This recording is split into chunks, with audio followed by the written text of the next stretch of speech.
Bonjour les amis, bienvenue dans vos GFM. Les amis, bienvenue dans vos GFM. Aujourd'hui, on va parler de quelques trucs qui se sont passés cette semaine. Il n'y a pas eu de vidéo sur Ne t'abonne pas, il n'y a pas eu de vidéo du tout là cette semaine. Je sais, vous êtes déçus. Ne vous inquiétez pas, je prépare un daily upload Ne t'abonne pas là pendant 2 semaines. Et comme je prépare ce daily upload, effectivement, j'ai rien posté pendant une semaine. Il n'y a pas eu de vidéo, mais croyez-moi, le jeu en vaut la chandelle. C'est-à-dire que j'avais 2 vidéos, mais honnêtement, elles étaient pas ouf. Donc je les ai juste pas postées du tout. J'ai juste pas posté du tout ces 2 vidéos. Euh, je vais poster 14 vidéos là pendant 2 semaines sur Ne t'abonne pas, une vidéo par jour pendant 2 semaines. Et c'est 14 très bonnes vidéos. Soit elles sont très pertinentes et très intéressantes, soit elles sont brain rot débiles, mais vraiment très drôles. Soit c'est très drôle, soit c'est très intéressant. Mais il n'y aura pas il y aura pas d'entre-deux, vous verrez. Ça va être soit intéressant, soit drôle. Et c'est un petit peu ce que je veux faire avec Ne t'abonne pas. Soit les vidéos seront très intéressantes, soit les vidéos seront très drôles et débiles. Parce que je sais pas si c'est l'image que je donne, mais sachez-le, je j'adore les trucs drôles et débiles. Donc les amis, petit sommaire de ce petit podcast. Je vais vous raconter 5 jours que j'ai passé à Évry, là justement, du coup, à préparer ce daily upload, à faire une vidéo sur l'ONLV qui va arriver le 1er juin. Une excellente vidéo sur l'ONLV, je pense une de mes meilleures vidéos que j'ai jamais faites de ma vie. Elle va arriver sur l'ONLV, là ce 1er juin sera une vidéo sur la philosophie stoïcienne. Une vidéo très travaillée, vous verrez, sur le stoïcisme. Euh, je pense que vous allez kiffer. Voilà, donc je vais vous raconter Avery. J'ai repris le montage. J'essaye de monter moi-même mes propres vidéos. Alors, c'est quelque chose que je trouve très dur. C'est quelque chose qui. Enfin, bref, je vous en parlerai après. Je voulais parler du Festival de Cannes et j'ai repris un peu de crédit mépris. Parce que j'ai dit que j'arrêtais le mépris, mais je reprends un petit peu de crédit à la consommation sur le mépris. J'en ai repris un tout petit peu. Je m'endette sur le mépris et voilà, je rembourserai ma dette plus tard en étant très gentil à d'autres moments. Mais voilà, Festival de Cannes, évidemment Thibaut InShape qui vient avec son maquillage au Festival de Cannes. Je vais en parler. Alors attention, Thibaut InShape fait ce qu'il veut. Mais je sais pourquoi il fait ça et on va en parler. Le P-word, on va parler du P-word de Antoine Daniel qui dit le P-word, ça m'a fait rire.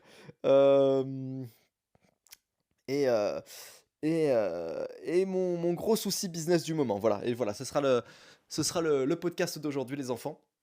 Alors, les amis, pour le podcast du jour, nous allons parler, dans un premier temps, de Évry avec SK. Donc, vous savez, Évry, c'est ma deuxième ville aujourd'hui, hein. Évry, je passe. Franchement, je dois passer plus ou moins, sans rigoler, hein, peut-être un mois par an à Évry. C'est pour ça qu'il y a beaucoup de gens à chaque fois, des abonnés qui me croisent à Évry, qui pensent que je vis là-bas. Il y a même des gens que j'ai recroisés plusieurs fois à Évry. En fait, c'est rigolo, mais il y a quelques abonnés que j'ai recroisés plusieurs fois dans ma vie. Genre, il y a 3 abonnés que j'ai croisés 2 fois dans ma vie. Et c'est à 3 endroits différents. Genre, à la limite, si c'est des gens qui habitent genre juste à côté de chez moi, c'est normal. Il y a un mec sur Saint-Dié, je l'ai croisé plusieurs fois, il est déjà venu me voir. Un abonné que j'ai déjà croisé plusieurs fois, je connais son prénom. Il y a un gars sur Évry à qui c'est arrivé, que j'ai croisé plusieurs fois dans le même centre commercial.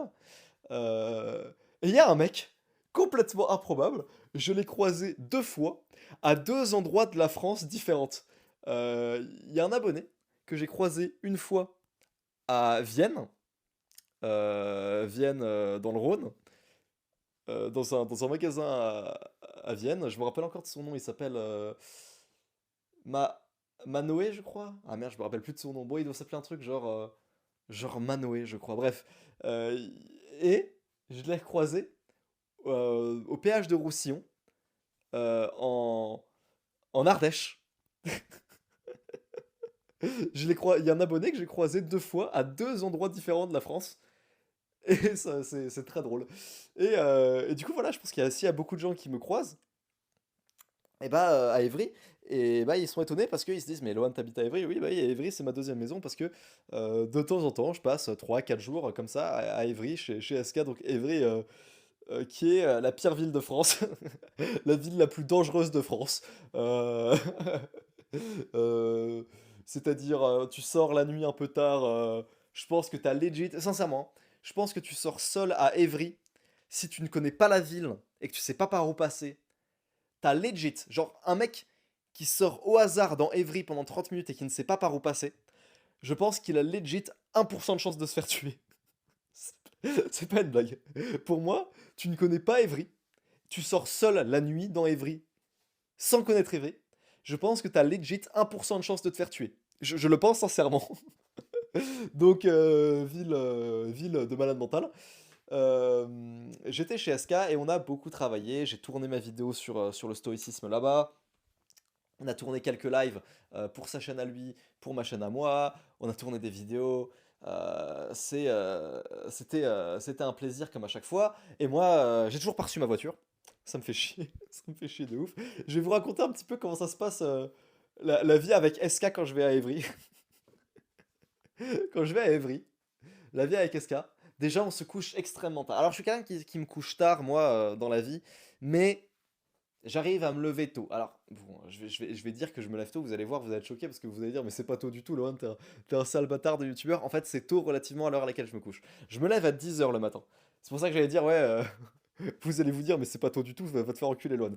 C'est tôt parce que je me couche vers 4-5 heures du matin toutes les nuits, ok? Donc se lever à 10 h quand on se couche à 4-5 heures, je trouve ça relativement tôt, hein. Il y a plein de gens qui se couchent à 4-5 heures, qui se lèvent à midi, 13 h, 14 h. Je me lève jamais, jamais, jamais, jamais après 11 h. Sauf Sauf quand je suis chez SK. Parce que quand je suis chez SK vit dans un studio où on dort dans le même lit. Donc, soyez en passant, je l'ai déjà frotté pendant la nuit et je lui ai fait des câlins pendant la nuit apparemment, parce que j'imagine que c'est ma meuf, du coup je lui fais des câlins. Apparemment j'ai fait ça à plein de gens avec qui j'ai dormi dans ma vie. Je suis désolé, je vous prends pour ma meuf. Donc les amis, si vous êtes un homme homophobe, ne dormez jamais avec moi, parce que la vérité, je vais un moment dans la nuit, je vais vous prendre pour ma meuf et je vais vous faire des câlins. Et puis vous sentirez ma bite sur vous. Donc, donc, voilà, ne dormez pas avec moi si vous êtes homophobe. Et j'ai encore fait ça avec SK. Mais c'est pas le sujet. C'est pour dire qu'on dort ensemble. Et quand tu dors avec ton pote, déjà qu'on se couche très très très très tard, on tient à la Red Bull pour pouvoir travailler, pour faire des lives jusque tard tard tard.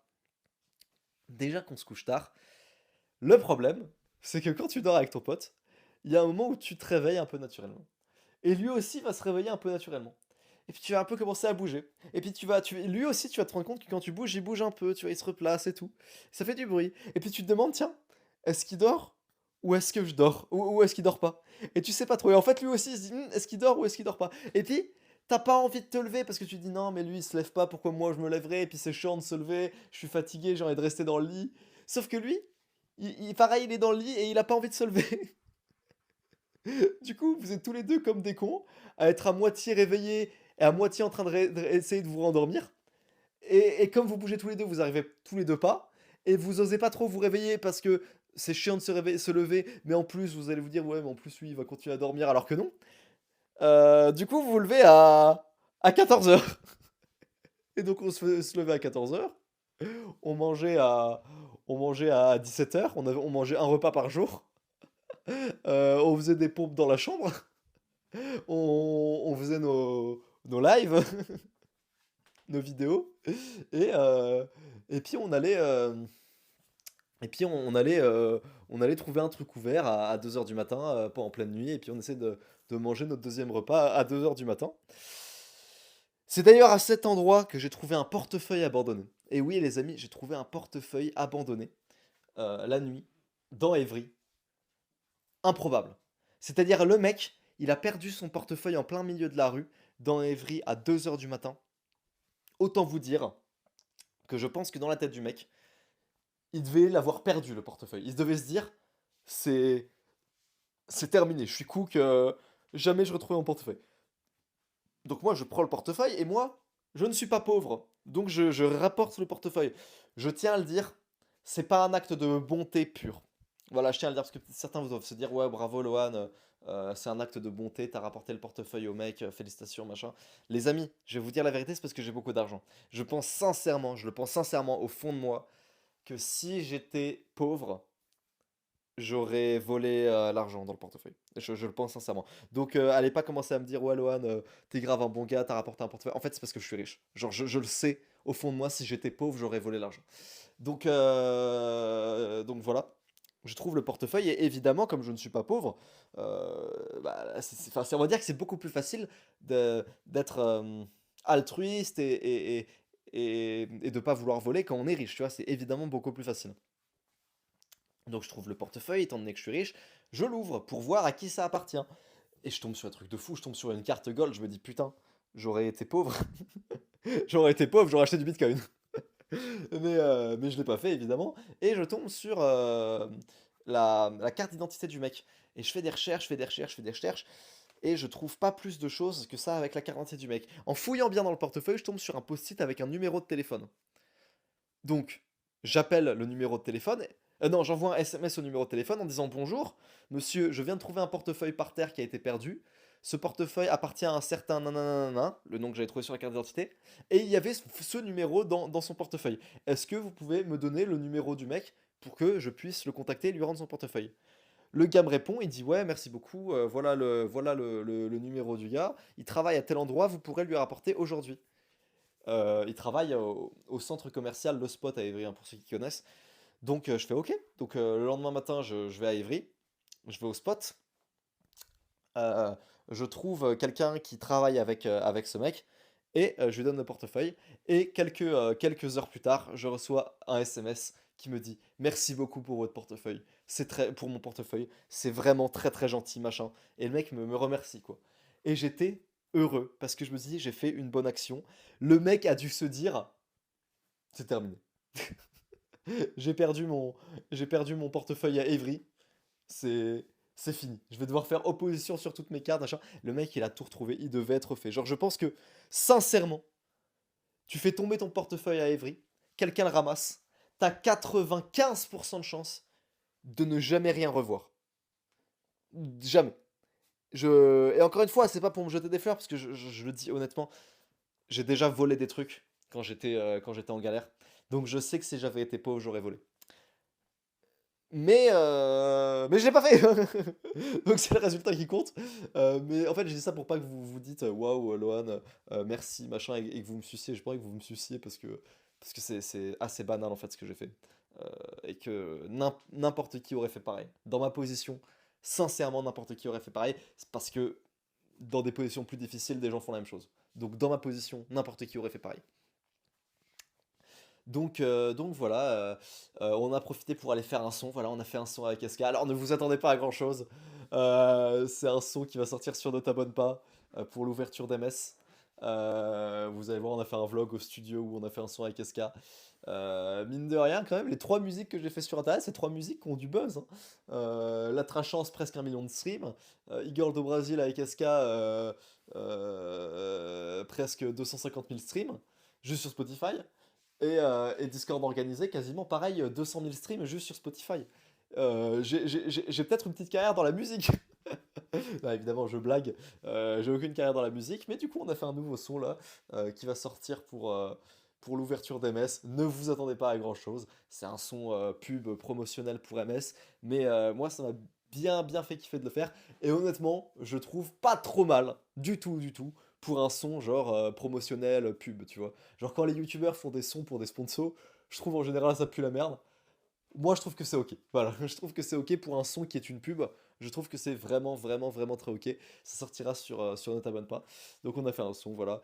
Je suis rentré chez moi en espérant que j'aurais ma 8. J'ai toujours pas ma 8.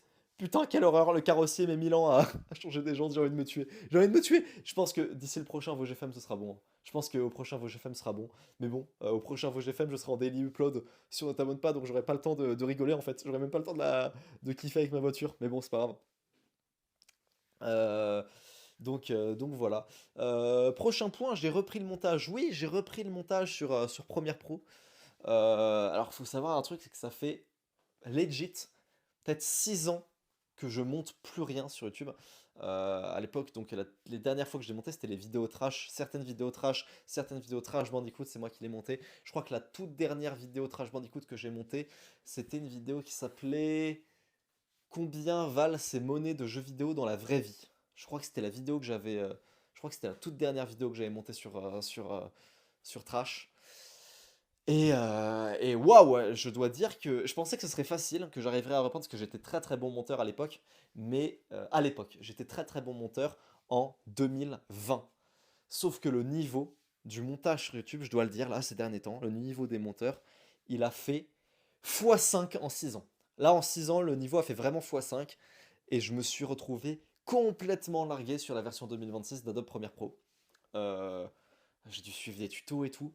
Alors bien sûr, c'est pas pour monter des vidéos entières si tu t'abonnes pas, mais c'est juste pour reprendre un petit peu, me refaire un peu la main. Si je dois faire quelques modifs, au lieu de devoir attendre un monteur, recevoir une V1, machin et tout, si je dois faire des trucs en urgence avant d'upload, machin, comme ça j'ai le logiciel, sous la main, je sais me servir des outils de base et je sais faire les trucs un peu plus avancés que j'ai envie de faire. Genre en gros, c'est pas pour monter des vidéos entières, mais c'est pour, par exemple, tu vois, si je dois dans une vidéo, mais non, il y a une vidéo, ne t'abonne pas, qui est prête, le monteur me l'a envoyé, et j'ai envie de rajouter un disclaimer ou une pub ou une sponsor, machin et tout. Je peux la monter moi-même, tu vois, un petit truc de niche, je peux le monter moi-même et le rajouter à la vidéo, comme ça me prend 1 heure, et je suis pas obligé de l'envoyer, d'attendre et tout, quand c'est urgent et que je dois poster dans la journée, tu vois. Sauf que, honnêtement, c'est dur de fou. Le niveau des monteurs aujourd'hui, la difficulté là pour apprendre Première, waouh! Tout a changé. Moi, la dernière version de Premiere que j'avais, c'était Premiere de 2014. Je montais sur Premiere Pro 2014. Là, j'étais sur 2026. Il y a eu 12 versions de Premiere Pro. Je ne comprenais plus rien à Premiere Pro. Vraiment, je ne comprenais plus rien à Premiere Pro. Et c'est pas facile. Et gros respect aux monteurs. D'ailleurs, j'avais une réflexion que je m'étais faite. Je trouve les monteurs, le prix des monteurs a beaucoup augmenté là ces derniers temps sur YouTube. Alors je trouve ça très bien pour les monteurs. Ça me fait extrêmement plaisir parce que c'est pas non plus une dépense qui est abusée de bien payer des monteurs, mais ça fait qu'aujourd'hui, un monteur sur YouTube peut vivre avec les youtubeurs. Là où il y a 2 ou 3 ans, je pense qu'un monteur ne pouvait pas vivre bien, sachant qu'il devait payer des impôts, tu vois, en auto-entreprise. Il ne pouvait pas vivre, il ne pouvait pas tirer un SMIC d'un 35 heures uniquement avec des youtubeurs. Aujourd'hui, un monteur qui a 35 heures pour des youtubeurs, même avec les impôts et tout, le mec peut se faire plus qu'un SMIC. Et je trouve ça vraiment très bien parce que atteindre le niveau qu'il faut pour pouvoir monter pour des youtubeurs, ça se fait en quelques mois, allez, 1 an, tu vois. Donc tu peux vivre directement depuis ta chambre, depuis internet et tout. Et je pense que les meilleurs monteurs peuvent se faire. Bon, ça reste du montage pour des youtubeurs, hein, tu vas pas monter pour le cinéma ou pour de la télé ou pour des documentaires un peu pro, ça reste du montage pour des youtubeurs. Malgré tout, je pense que les bons monteurs peuvent se faire dans les 3 4 cas par mois. Plus, ça m'a l'air compliqué de faire plus avec des youtubeurs, parce que les youtubeurs sont un peu des rats. Mais je pense aujourd'hui, sincèrement, que les monteurs peuvent faire 3 4 cas. Aujourd'hui, le prix des monteurs a augmenté. Genre, à l'ancienne, c'était bien payé 10 euros la minute. Pour, genre, il y a 2 3 ans, peut-être tu faisais un montage, c'était payé 10 euros la minute, c'était bien payé. C'est-à-dire une vidéo de 20 minutes payée 200 euros, c'était. Alors, je sais pas si c'est moi qui a augmenté ou si c'est les monteurs autour de moi, les prix ont augmenté, mais genre une vidéo de 20 minutes payée 200 euros, c'était bien payé il y a 3 ans, tu vois. Aujourd'hui, j'ai l'impression que, genre, 10 euros la minute pour un montage, c'est le minimum, voire c'est bas aujourd'hui, sincèrement. Euh, bref, et je trouve ça cool. En fait, il faut savoir qu'il y avait une époque où il y avait 1 million de monteurs sur YouTube. Tout le monde voulait devenir monteur pour des youtubeurs il y a 2 3 ans, tu vois. Euh, genre vers 2023, tu vois. 2023-2024, c'était l'époque où tout le monde se lançait dans le montage, tout le monde voulait être monteur pour des youtubeurs. Du coup, il y avait énormément d'offres pour pas tant de demandes que ça. Donc il y avait plein de gens qui, voilà, du coup, les monteurs étaient un peu exploités, c'est la vérité. Et bah du coup, enfin, voilà, le marché a fait son travail. Sans l'intervention de l'État, l'offre et la demande se sont équilibrées parce que vu que c'était devenu mal payé, bah du coup il y avait beaucoup moins de monteurs, du coup les monteurs étaient partis, du coup la demande a augmenté et l'offre a baissé, et du coup ça a trouvé un point d'équilibre auquel je pense, là j'ai l'impression que. Enfin ça se trouve c'est que moi, mais je pense que les autres youtubeurs autour de moi le voient, peut-être que c'est peut-être ma bulle, la bulle MS et compagnie, hein, mais j'ai vraiment l'impression que là, le prix des monteurs a un peu augmenté. Et c'est pour le mieux, parce que c'est pas des prix abusés pour autant, tu vois. Mais voilà, c'est faire. Et je trouve ça bien. Et puis maintenant, au moins, il n'y a pas tout le monde qui veut faire du montage, il n'y a que les talentueux. Alors, est-ce que ça va rester comme ça ou pas avec l'arrivée de l'IA? Parce qu'avec l'arrivée de l'IA, j'imagine que les prix des montages vont peut-être sûrement rediminuer. Alors, ça veut pas dire que les monteurs vont disparaître, hein, c'est-à-dire que les monteurs feront, des montages avec l'IA, donc ils les feront beaucoup plus vite, donc certains vont baisser leur prix et donc ça va faire concurrence et donc le marché va s'aligner et trouver un nouveau point d'équilibre. Mais on verra ce que ça va donner avec l'IA. Heu, donc hem, donc voilà, tout ça pour dire que j'ai repris le montage et c'est un peu un plaisir, même si j'ai honnêtement trouvé ça très difficile de réapprendre Premiere Pro 6 ans plus tard. Faut savoir que moi, à l'époque où je montais pour des youtubeurs, donc je montais, j'étais monteur pour Neoxys, pour Trash et tout. J'allais dire pour Trash, mais en fait, c'était que pour Neoxys parce qu'à l'époque où je faisais du montage pour Trash, il y avait que Neoxys qui faisait des vidéos, c'était juste avant le drama Jeu qui Trash. J'ai commencé en 2018, ça fait presque 10 ans maintenant. Et à l'époque, c'était pas aussi répandu que maintenant que de monter pour des youtubeurs. Je veux dire, quand tu es au lycée et que tu montes pour Trash, c'est-à-dire une chaîne qui a 2 millions d'abonnés à l'époque, et tu le monteur de cette chaîne-là, c'est déjà une dinguerie parce qu'en 2018, déjà, les youtubeurs avaient pas forcément tous des monteurs. Ils montaient parfois eux-mêmes leurs vidéos en 2018. Aujourd'hui, tout le monde a des monteurs. Et alors qu'aujourd'hui, tu vois, je dirais que c'est pas rare dans n'importe quel lycée, dans votre lycée peut-être même certains dans le collège, hein, que, vous ayez des gens dans votre classe ou dans les classes de votre lycée qui soient monteurs pour, des youtubeurs à 200, 300, 500 000 abonnés, peut-être même plus parfois. À l'époque, c'était super rare. Du coup, le marché était pas du tout comme on disait, du coup, on était un peu mal payé, si je dois être honnête, même si voilà, encore une fois, je ne crache pas du tout sur Trash et c'est logique, enfin, je débutais, ils m'ont formé, machin et tout, enfin, j'ai vraiment aucun problème avec ça. Et aujourd'hui, j'ai l'impression que la demande et l'offre s'équilibrent et c'est tant mieux, les monteurs se font moins exploiter et c'est super bien pour eux, tout en restant extrêmement formateur. Donc voilà. Les amis, on va parler du festival de Cannes. J'ai vraiment énormément de mépris pour les gens qui sont invités au festival de Cannes et qui vont au festival de Cannes et qui mangent les petits fours de Vincent Bolloré, tout en critiquant Vincent Bolloré. J'ai vraiment, vraiment, vraiment beaucoup de mal avec cet entre-soi du monde du cinéma français, du showbiz. Je déteste ça. Je l'ai déjà dit, mais j'ai déjà aussi beaucoup de mal avec le Z-Event. Parce que... alors vous allez dire, mais Lohan, Z-Event, c'est un événement caritatif, c'est pour la bonne cause. Je suis désolé. J'ai vraiment du mal avec les événements caritatifs des mecs du showbiz. Genre les Enfoirés, le concert des Enfoirés. Genre le The Event, qui est la même chose que les Enfoirés, juste 3 générations plus jeunes, c'est tout. Enfin, euh, j'ai beaucoup, beaucoup, beaucoup de mal avec ça. Parce que je vais vous dire la vérité. Pour un peu avoir fréquenté ces milieux-là, un petit peu de très loin, j'ai pas dit que j'étais invité, j'ai pas dit que je... Voilà, un peu avoir fréquenté ça, avoir eu des amis qui ont fait ce genre d'événement et qui m'ont raconté, SK, Kellyan notamment, tu vois, qui se sont fait habiter à des trucs de stream comme ça. Je sais comment ça se passe. Je sais que tout le monde est là pour son image. Je crois que je l'avais déjà raconté, mais je vais le re-raconter dans ce podcast.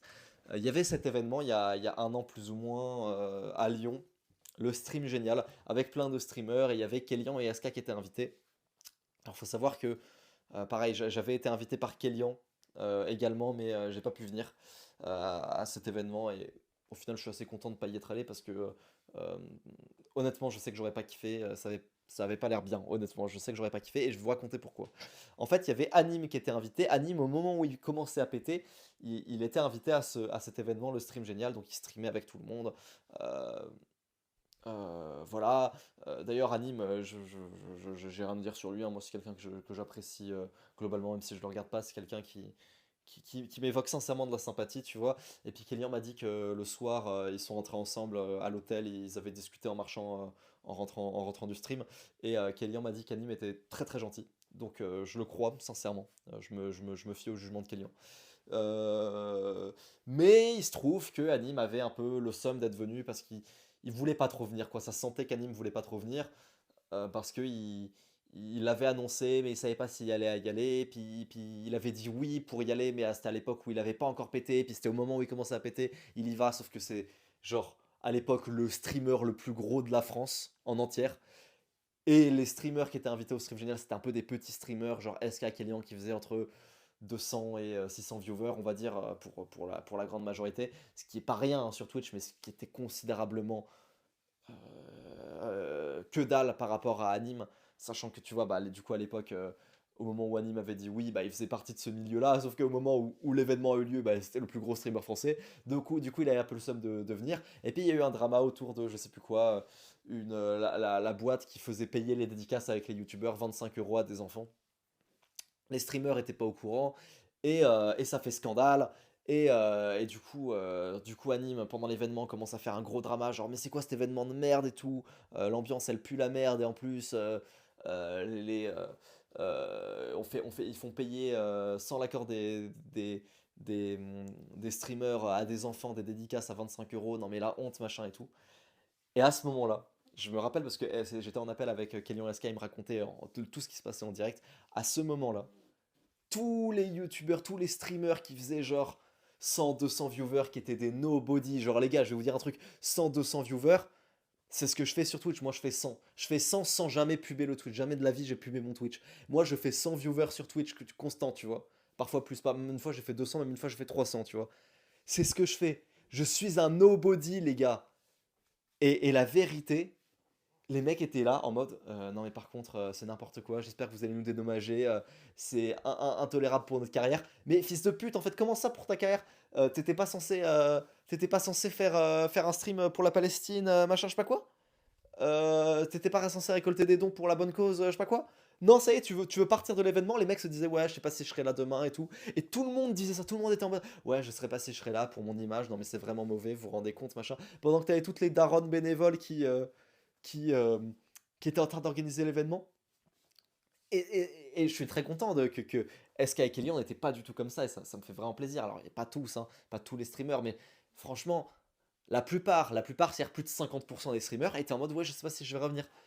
Et en fait, je déteste ça, parce que je le sais, si les gens font des événements caritatifs pour qu'ils récoltent des dons pour la Palestine, pour que sais-je et tout, la vérité, c'est que, pas tous, mais la plupart, et quand je dis la plupart, c'est plus de 50%, ne sont pas là pour la cause qu'ils prétendent défendre, mais sont là pour leur carrière.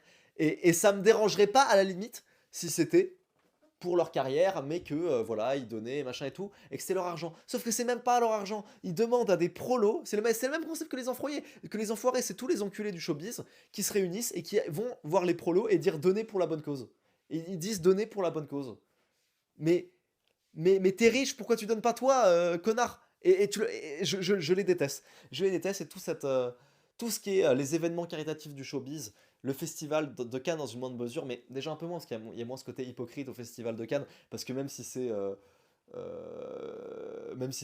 globalement des gauchistes qui ont des holdings, bon, c'est un peu hypocrite quand même de faire les gauchismes et d'avoir une holding, tu vois. À la limite, ils font pas ça en mode oui, c'est des dons caritatifs. Genre, on sait que le festival de Cannes, c'est l'opulence, c'est le luxe, c'est machin. Ça a un peu déjà cette image. Ça a pas cette image de truc populaire, le festival de Cannes. Malgré tout, ils font quand même les écolos alors qu'ils viennent en jet et qu'ils mangent des petits fours de Bolloré.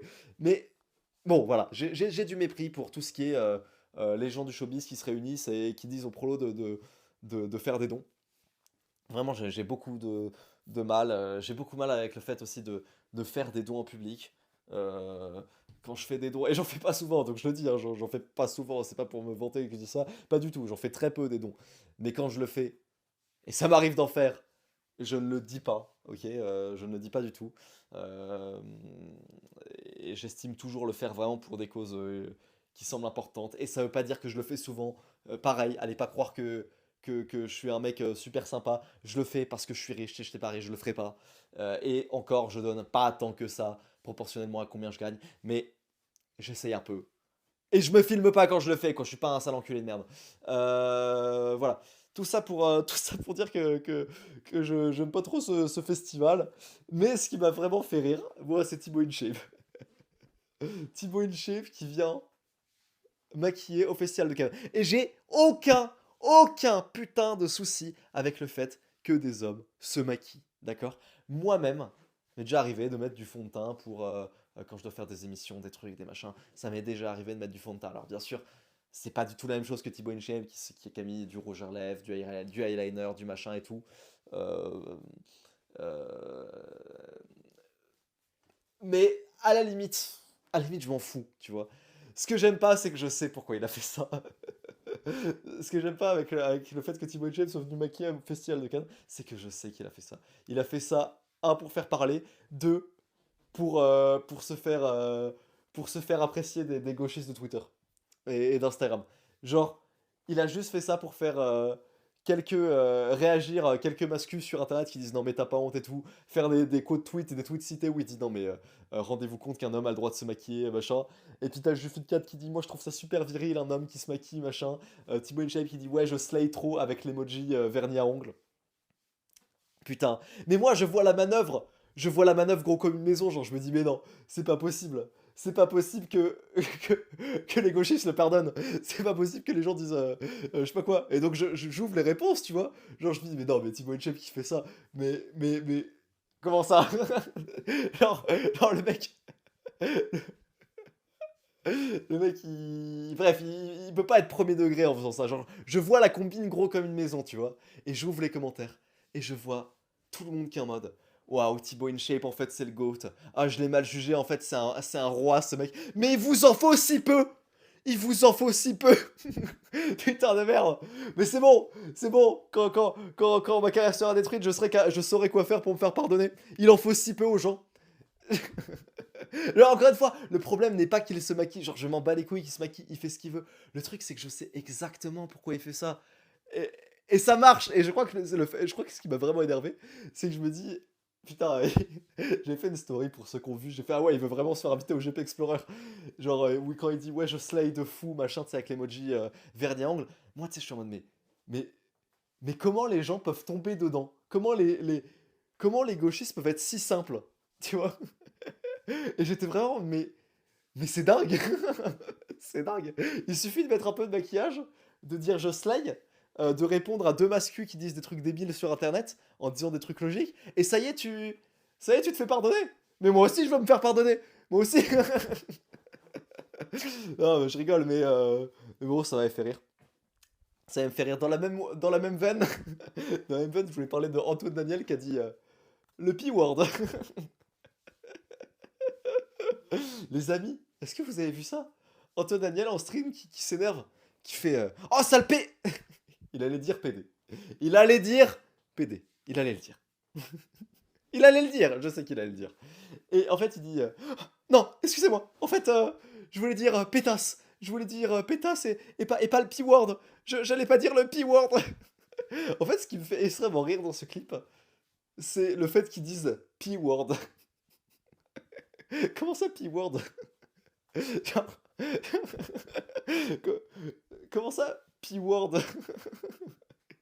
C'est quoi le P-word? Genre, on peut pas dire. On peut pas dire. PD? On n'a pas le droit? On n'a pas le droit, je veux dire, moi quand j'étais au collège, sur ma table, il y avait gravé 4 fois. Et je vous jure que c'est vrai. Sur ma table au collège, en physique-chimie, il y avait gravé au compas 4 fois PD. C'est-à-dire qu'en fait, il y a un mec, il a écrit PD comme ça, P avec un P et un D, dans le coin inférieur droit de mon bureau, de ma table. Ensuite, il allait dans le coin inférieur gauche comme ça. Il s'est dit non mais ça manque de symétrie. Il s'est dit ok, je vais réécrire. Ah, P, D. Ok. Ensuite, il est monté. Il est allé dans le coin supérieur gauche. Il a dit non mais par contre, c'est vrai que là, le bas est rempli mais le haut n'est pas rempli. Donc il a écrit PD. Ensuite, il est allé à droite. Et il s'est dit ah bah là par contre, faut remplir les coins. Et en fait, du coup, ma table, il y avait le mot, l'insulte, que je ne valide pas. Mais c'est pas pour autant que je vais me retenir de la tirer. Genre, what the fuck, comment ça, P-word? Que je valide pas, que j'utilise pas dans le contexte de l'insulte, mais que j'utilise dans le contexte de citer l'insulte. On a le droit de faire ça? On a vraiment pas le droit de dire P-word. C'est terminé. Et vraiment, mais tu le vois sur sa tête qu'il est en mode non, non, j'allais pas dire le P-word. Et il a legit peur pour sa carrière et ça me termine de rire. Ça me termine de rire. Voilà, le clip m'a juste fait extrêmement rire. Je vous invite à le trouver pour ceux qui qui l'ont vu. Dernier point avant les questions. Mon souci en ce moment, mon gros souci business du mois, ça fait deux trois podcasts que j'en parle, mais c'est vraiment un souci que je me rends compte là depuis cette semaine-là. En gros, ça fait quelques semaines que là, le business se porte extrêmement bien de mon côté et je fais énormément de CA. Énormément de CA. Je vais pas vous mentir, je fais des CA à quasiment 100 cas par mois, c'est pas une blague. OK? Quasiment. Hem, peut-être 70, 80, 90. OK? 90 000 € par mois et tout, de chiffre d'affaires dans ma société. Parce que MS fonctionne bien, parce que Maxi fonctionne bien, et je vous remercie, et c'est super, et les vidéos globales fonctionnent bien, donc tout va bien dans le business. Et je me dis, c'est cool, putain, je gagne vraiment beaucoup d'argent, je suis content. Et en fait, les amis, le bénéfice que je touche dessus, il est ridicule. Mais quand je vous dis ridicule, c'est vraiment genre pour 100K de CA, je fais 20K de bénéf. Ce n'est pas une vanne. Ah, j'ai peut-être un peu plus pour être honnête, mais allez, je fais peut-être 30K, tu vois. Je fais peut-être 30K de bénéf. Ah, là, j'ai compté la TVA, tout ça, hein, mais voilà. C'est chaud de malade mental. C'est chaud de malade mental comment je gagne.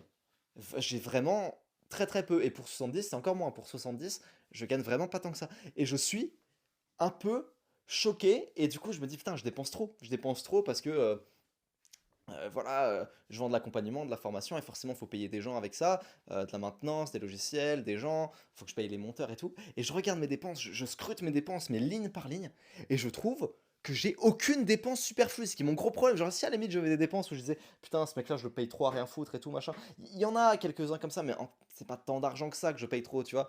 Mais sinon, je suis en mode, mais putain, j'ai l'impression que chaque dépense est justifiée. Parfois c'est peut-être un poil trop, je veux bien que parfois ce soit un peu trop, tu vois, sans doute.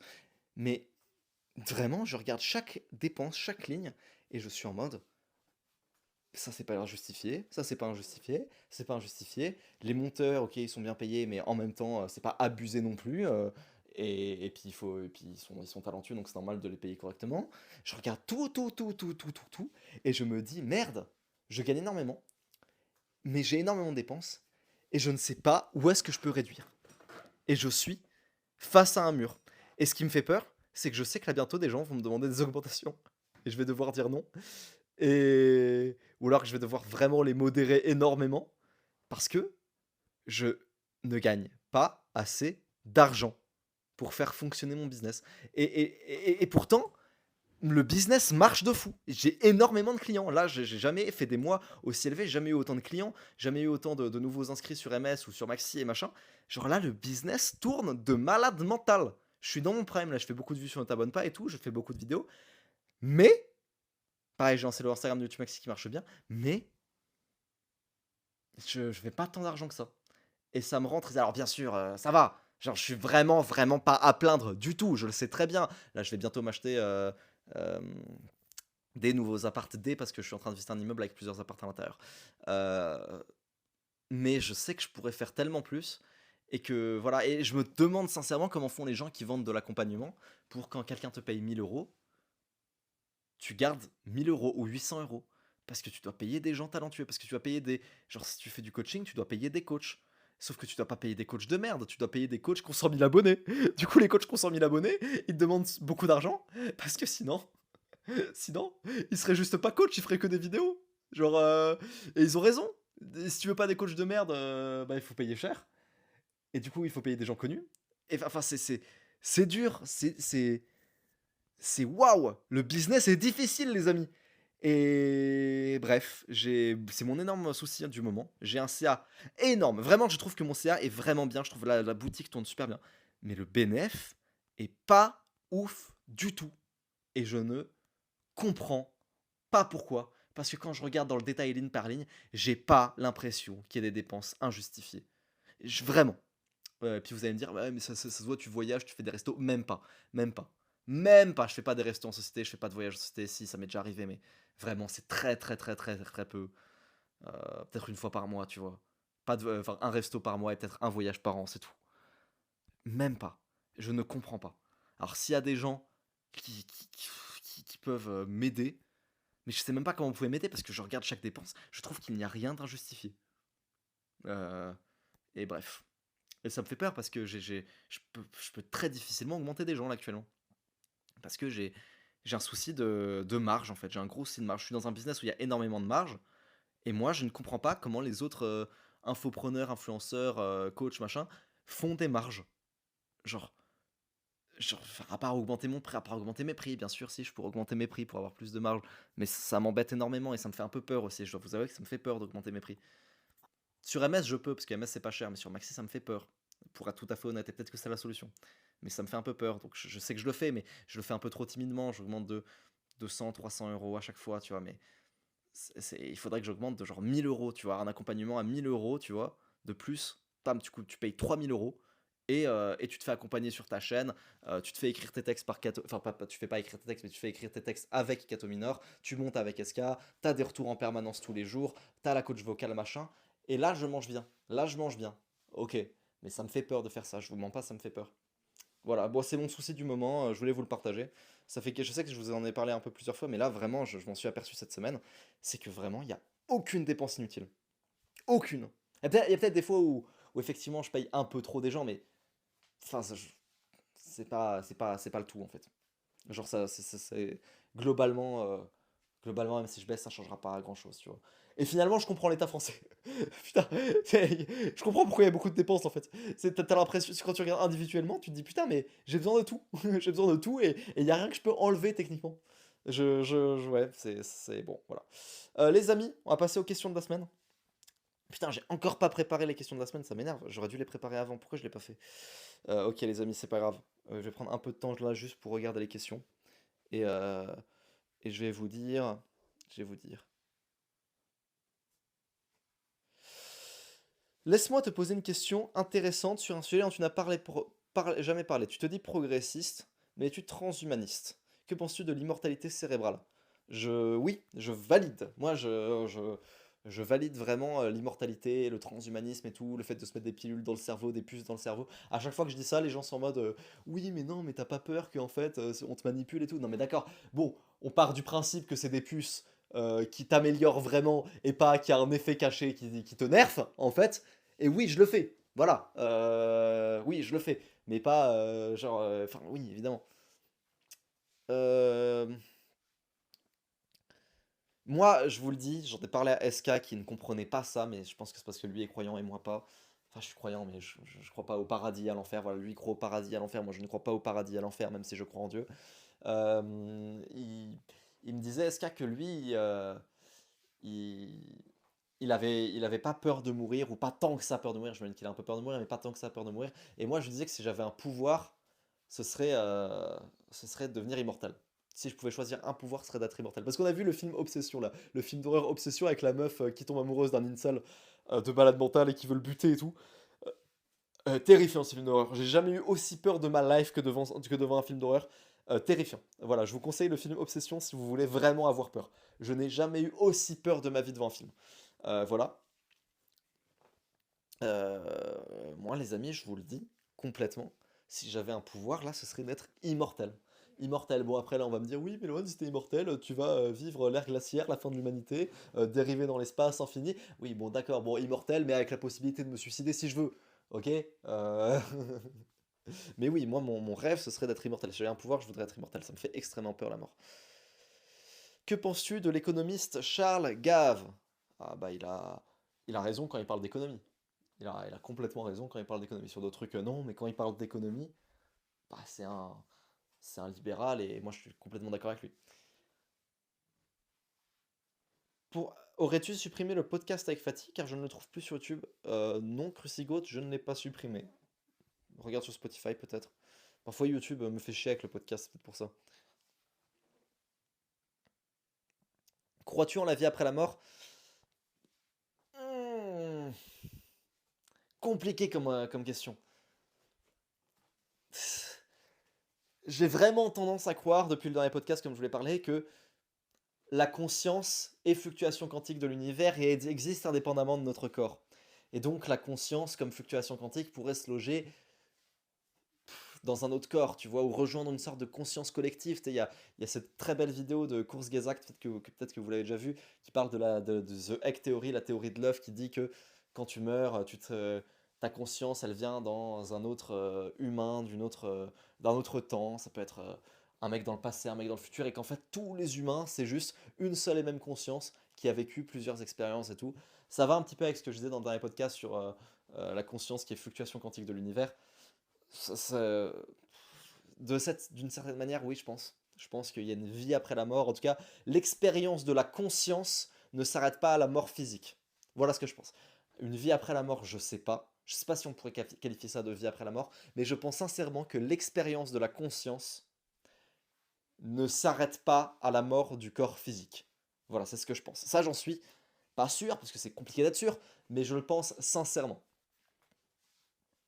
Heu Crois-tu au paradis et à l'enfer? Ça, je n'y crois pas du tout. Hem,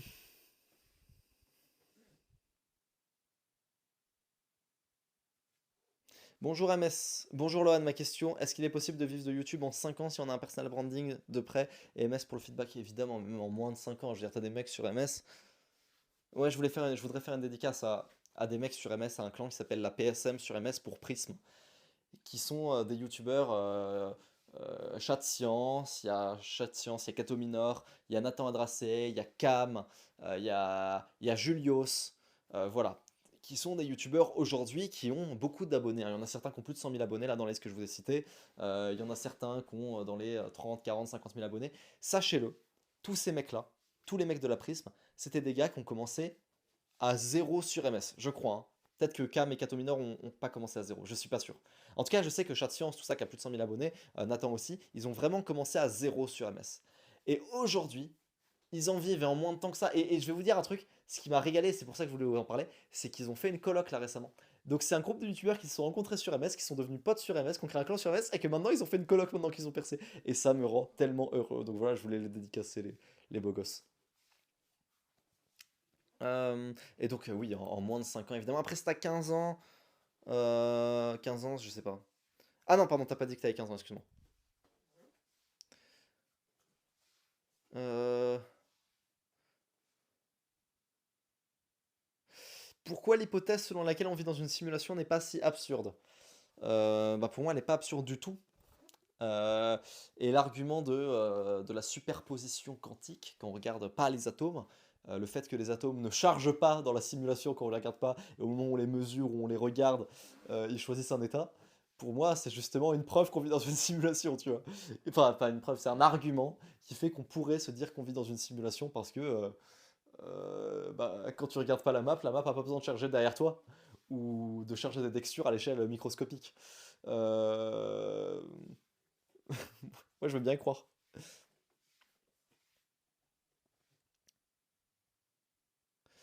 Considères-tu que manger de la viande rend ton karma négatif? Mal formulé, mais t'inquiète, oui, j'ai compris ce que tu veux dire.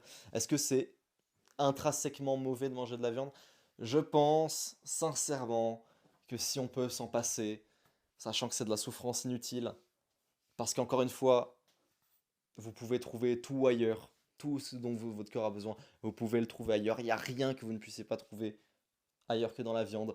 Et si la B12 vous fait chier, vous pouvez toujours manger des œufs. Faites attention juste de la provenance de vos œufs. Allez chercher les œufs de la voisine qui ne tue pas ses poules une fois qu'elles sont mortes.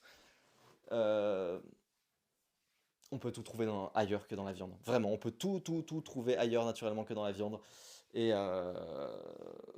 et la vérité, c'est que bah, si ça crée de la souffrance inutile, parce que on a un plaisir gustatif, tu vois, donc on tue pour un plaisir gustatif, je trouve qu'il n'y a pas trop de bons arguments qui défendent le fait de manger de la viande. À part si vraiment, genre, tu sais, t'as des carences en fer de malade mental et que t'arrives pas à assimiler les compléments alimentaires, machin, je peux le comprendre pour des soucis de santé et tout, je le comprends évidemment. Sinon, sincèrement, je suis sincère, je pense que la limiter, au moins la limiter, c'est le minimum à faire. Genre, 2, 3 fois par semaine. Maximum. Maximum. C'est genre tellement le minimum à faire. Mais en vrai, il faudrait pas en manger du tout, hein. Du tout, du tout, du tout, du tout. Mais voilà. Moi, je pense que c'est. Je pense que si on a conscience de ça et qu'on ne le fait pas, je vais pas dire que c'est un karma négatif parce que voilà, j'ai pas envie de juger les gens en mode ah, tu manges des animaux, c'est pas bien et tout. Mais je pense que on se trompe. On se trompe très très très lourdement si, si on mange de la viande en sachant tout ça. Je le pense. Tu devrais faire une tier list des conférences de MS. Ouais, tout à fait.